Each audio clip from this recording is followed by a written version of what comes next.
श्री राम जन्मभूमि तीर्थ क्षेत्र ट्रस्ट मंदिर परिसर के 70 एकड़ क्षेत्र का नक्शा पास करवाने की तैयारी कर रहा है। इसके तहत संबंधित विभागों से एनओसी ली जा रही है। साथ ही ट्रस्ट इस पर तकनीकी तौर पर विशेषज्ञों से भी मंथन कर रहा है।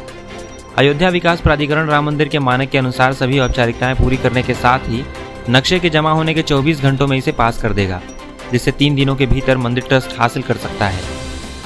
अयोध्या विकास प्राधिकरण के उपाध्यक्ष डॉक्टर नीरज शुक्ल ने बताया कि मंदिर ट्रस्ट के नक्शे के प्रारूप के आधार पर ही इसका शुल्क निर्धारित किया जाएगा। उन्होंने बताया कि पूरे 70 एकड़ का नक्शा विकास शुल्क जमा करके पास किया जा सकता है। उसके बाद मंदिर ट्रस्ट अपनी सुविधा के अनुसार जिस समय चाहे भवन का निर्माण करवा सकता है। उत्तर प्रदेश की राजनीति में सरकार बनाने और बिगाड़ने में शामिल रहने वाले माफियाओं और अपराधियों के पैरों के नीचे 41 महीने के अंदर यूपी सरकार ने जमीन खिसका दी है। खासतौर से पूर्वांचल के बाहुबली माफिया मुख्तार अंसारी और अतीक अहमद तथा पश्चिमी यूपी के अनिल दुजाना और सुंदर भाटी गैंग पर लगातार कार्रवाई की जा रही है। इन माफियाओं समेत यूपी के करीब 40 अपराधियों की 330 करोड़ की संपत्तियां गैंगस्टर एक्ट के तहत कुर्क और जब्त की जा चुकी हैं। इसके अलावा करोड़ों की संपत्तियां कार्रवाई की जद में हैं।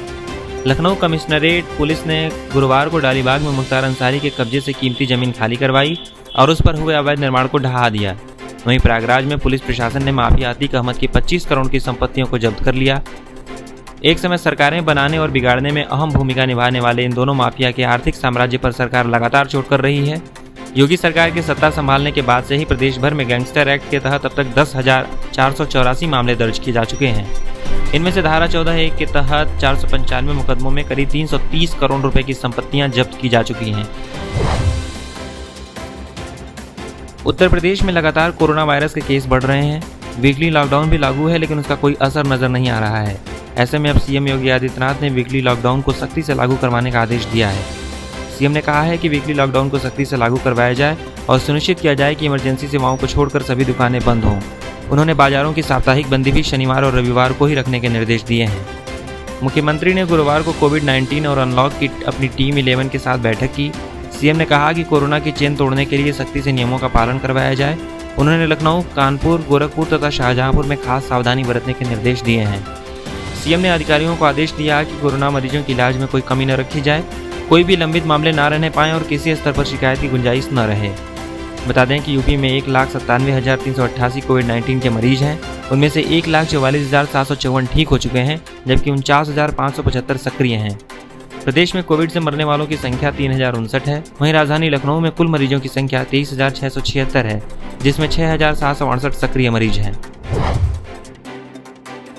केंद्र सरकार के नागरिक उड्डयन विभाग ने गुरुवार को उड़ान स्कीम के तहत देश के 78 नए एयर रूट्स को मंजूरी दे दी है। उड़ान योजना के तहत स्वीकृत नए रूट्स की मदद से दूरस्थ इलाकों और कई पहाड़ी हिस्सों को जोड़ा गया है। साथ ही कई द्वीपों के लिए भी सर्विसेज को शुरू करने का खाका खींचा गया है। उड़ान योजना के इन नए रूट्स में यूपी के कई शहर भी शामिल किए गए हैं। उड़ान स्कीम के तहत उत्तर प्रदेश के वाराणसी, प्रयागराज, बरेली, श्रावस्ती, कानपुर, अलीगढ़ और चित्रकूट को जोड़ा गया है। इसके अलावा दिल्ली से शिमला, हिसार से चंडीगढ़, देहरादून से हिसार और हिसार से धर्मशाला के रूट्स को भी शामिल किया गया है।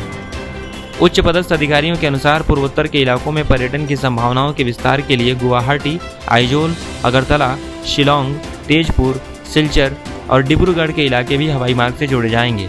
नागरिक उड्डयन विभाग के अफसरों का कहना है कि दूरस्थ इलाकों में कनेक्टिविटी के विस्तार और पहाड़ी इलाकों में पर्यटन को बढ़ावा देने के लिए इन हिस्सों को हवाई मार्ग से जोड़ने का फैसला किया गया है।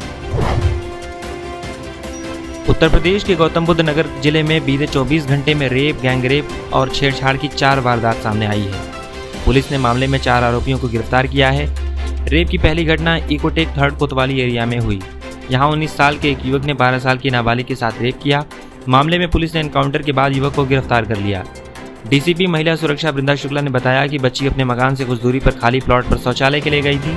आरोपी ने पहचान छिपाने के लिए मास्क पहनकर घटना को अंजाम दिया। आरोपी ने पुलिस पर तमंचे से फायर कर भागने की कोशिश की, लेकिन पुलिस ने उसे दबोच लिया। दूसरी घटना थाना 49 एरिया के सालारपुर गाँव की है। यहाँ पड़ोस में रहने वाले एक युवक ने 7 वर्षीय बच्ची के साथ रेप किया। गंभीर हालत में बच्ची को अस्पताल में भर्ती कराया गया है। आरोपी विवेक को गिरफ्तार कर लिया गया है। इसके अलावा बादलपुर कोतवाली एरिया के छपरोला गांव में 15 वर्षीय लड़की के साथ गैंगरेप की घटना सामने आई है। आरोप है कि 2 युवकों ने बहला फुसलाकर युवती को अगवा किया और फिर गैंगरेप किया। शोर मचाने और घटना की जानकारी परिजन को देने पर जान से मारने की धमकी दी। पुलिस उपायुक्त वृंदा शुक्ला ने बताया कि गैंगरेप की घटना के आरोपी विशाल को गिरफ्तार कर लिया गया है। वहीं एक अन्य मामले में युवती के साथ छेड़छाड़ की शिकायत दर्ज कराई गई है। युवती के परिजन ने आरोपी के खिलाफ रेप की धाराओं में मुकदमा दर्ज कराया है, जिसके बाद पुलिस मामले की जांच में लग गई है।